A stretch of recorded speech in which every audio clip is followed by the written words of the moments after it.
Bears Nation, welcome to Bears News Fan Report, your trusted source for all the breaking news, insider updates, and deep analysis on our beloved team. Today I've got something that's going to hit different.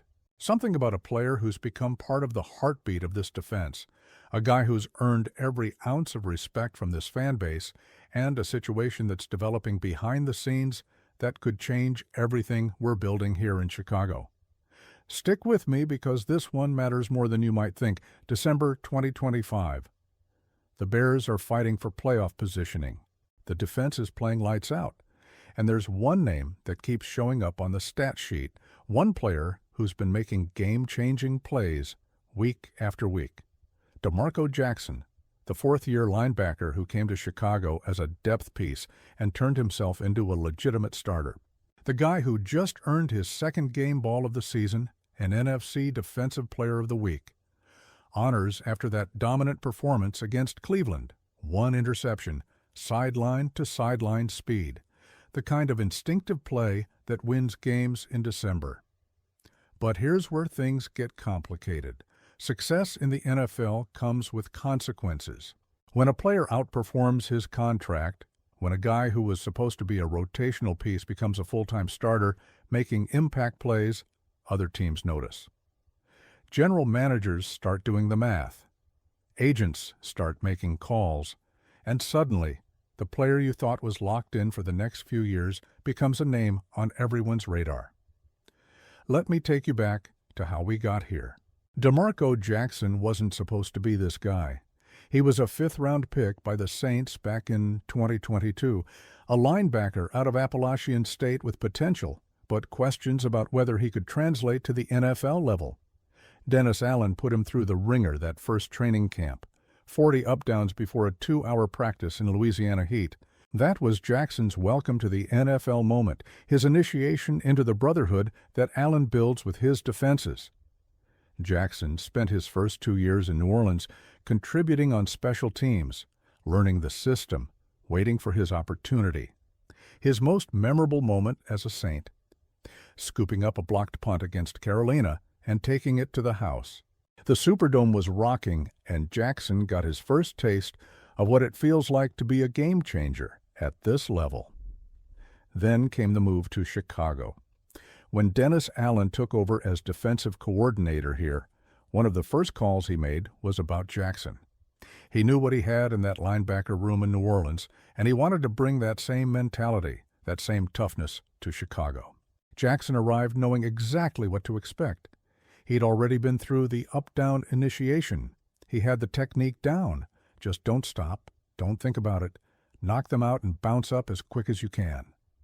What nobody expected was how quickly Jackson would become essential to this defense. In his fourth start of the season, he's not just filling a role. He's making plays that change games. That interception against Cleveland wasn't luck. That was a linebacker who studied the film, recognized the formation, jumped the route, and made the play. That's NFL-caliber instinct combined with preparation.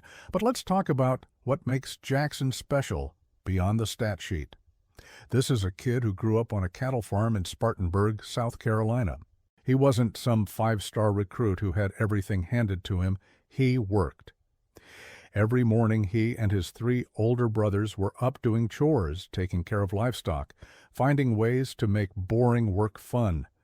They were daredevils, riding four-wheelers through pastures, barrel racing on horses, doing crazy stuff that they now joke about but probably shouldn't tell their future kids about. Jackson tore his ACL his senior year of high school, 6 games into the football season. Most kids would have shut it down, focused on recovery, waited for the next opportunity. Not Jackson. He had won a state championship in discus the year before, and he was determined to go out with another title. 7 months into his recovery, barely cleared to throw, he qualified for regionals, then upper state, then made it to the state meet. And he won. That's the kind of mentality we're talking about. That's the kind of competitor who doesn't know how to quit. At Appalachian State, Jackson became a fan favorite. He loved the atmosphere, the tight-knit community, the fans who showed up no matter the weather conditions. Sound familiar? That's exactly what he found in Chicago. After that win against Cleveland, with Bears fans packed into Soldier Field despite brutal December weather, Jackson talked about how it reminded him of App State. That commitment from the fans, that energy, it makes you want to go harder. It makes you play for something bigger than yourself. And that's where we get to the heart of this situation. Jackson's contract is up after next season. He's playing on a relatively cheap deal, the kind of contract you give a developmental player who might contribute on special teams and spell your starters. But Jackson isn't that player anymore. He's a starter on a defense that's playing championship-level football. He's making impact plays in crucial moments. He's earning game balls and weekly honors. So here's the reality. When Jackson hits free agency in 2026, he's going to have options, lots of them. Contending teams that need linebacker help are going to come calling with offers that reflect his production, not his draft pedigree. Teams that can offer him not just money, but a clear path to a Super Bowl. And that's where things get tricky for Chicago. The Bears are building something special here. The defense under Dennis Allen is becoming one of the most physical, disciplined units in the league. Jackson is a big part of that. He knows the system, he's bought into the culture, and he's got a relationship with Allen that goes back to those brutal training camp sessions in New Orleans. That connection matters. But connection doesn't pay the bills, and it doesn't guarantee championships. Let's look at the financial side. Jackson is currently making around $800,000 this year. When he hits the market, he's looking at contracts in the range of $8 to $12 million per year for a starting linebacker who's proven he can make plays in crucial moments. That's not elite money, but it's significant, especially for a Bears team that's got to make decisions about extensions for other key players, about building around Caleb Williams, about maintaining the core of this defense while also upgrading the offense. The question becomes, can Chicago afford to keep everyone? Do they prioritize Jackson over other needs?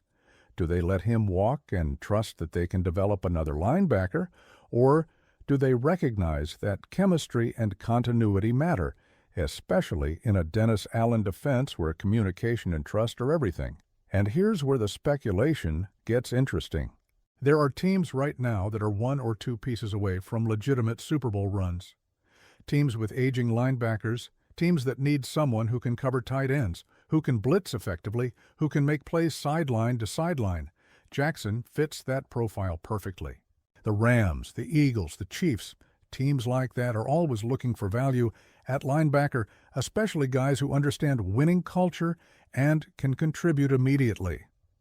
From Jackson's perspective, this has to be tempting. He spent 4 years grinding, proving himself, working his way up from a fifth-round pick to a starting caliber player. Now he's got a chance to cash in, to secure his family's future, to potentially join a team that's closer to winning it all. And make no mistake, Jackson is all about family. He talks constantly about his parents, about the sacrifices they made to put him and his brothers in position to succeed. His dad coaching him despite being exhausted from work. His parents never missing a game, driving through the night to watch him play at App State. That kind of upbringing creates a mentality where you don't take opportunities for granted. But there's another side to this. Jackson has found something special in Chicago. He's playing for a coach who believes in him, who brought him here specifically because he knew what Jackson could become. He's playing in front of fans who show up in brutal weather and make Soldier Field feel like a fortress. He's part of a defense that's building an identity, that's becoming known as one of the toughest, most physical units in the league. That matters to a guy like Jackson, someone who values culture and brotherhood. And let's not forget the Dennis Allen factor. Jackson has talked about the joy on Allen's face after that win against New Orleans, about how meaningful it was to get that victory for their coach. That's not just professional respect. That's genuine connection. Allen put Jackson through hell in that first training camp, but he also believed in him when other coaches might have written him off as just another mid-round pick. That loyalty goes both ways. So where does this leave us? Right now, Jackson is focused on finishing this season strong, on helping the Bears make a playoff push, on continuing to make the kind of plays that earned him that NFC Defensive Player of the Week honor. But behind the scenes, conversations are happening. Agents are evaluating the market. The Bears front office is running numbers, trying to figure out how to keep this core together while also addressing other needs. My read on this? I think Jackson wants to stay in Chicago. I think he's found a home here, a system that maximizes his skills, a coach who believes in him, and fans who appreciate what he brings. But I also think he's going to test the market, see what's out there, make sure he's getting fair value for what he's accomplished. And honestly, he should. He's earned that right. The Bears need to be proactive here. They can't wait until free agency and hope to match offers. They need to sit down with Jackson and his agent now, have honest conversations about his value to this defense, about what they can offer financially, about the vision for keeping this core together.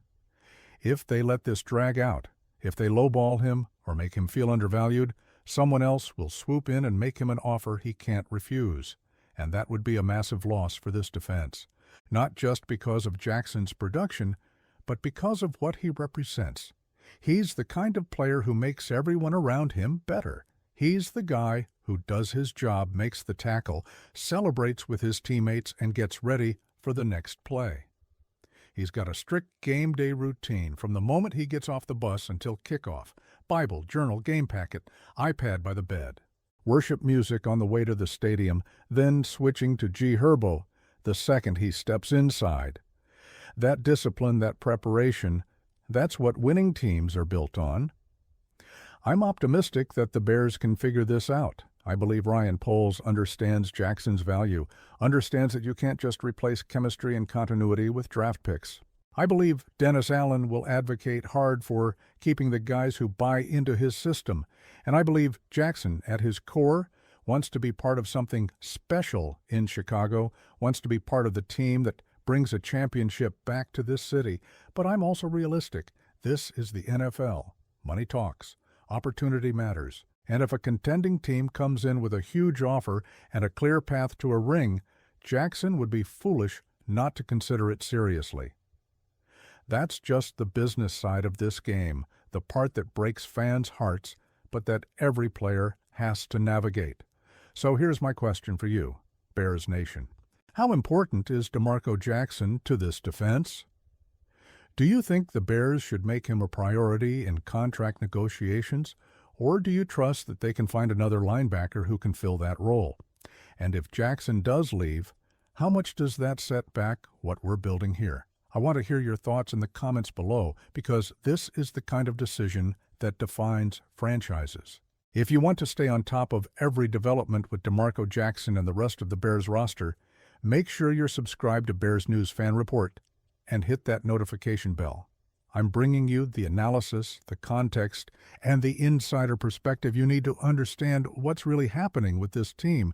Drop a like if you appreciate this kind of deep dive. Share this with your fellow Bears fans, and I'll catch you in the next one. Bear down, always.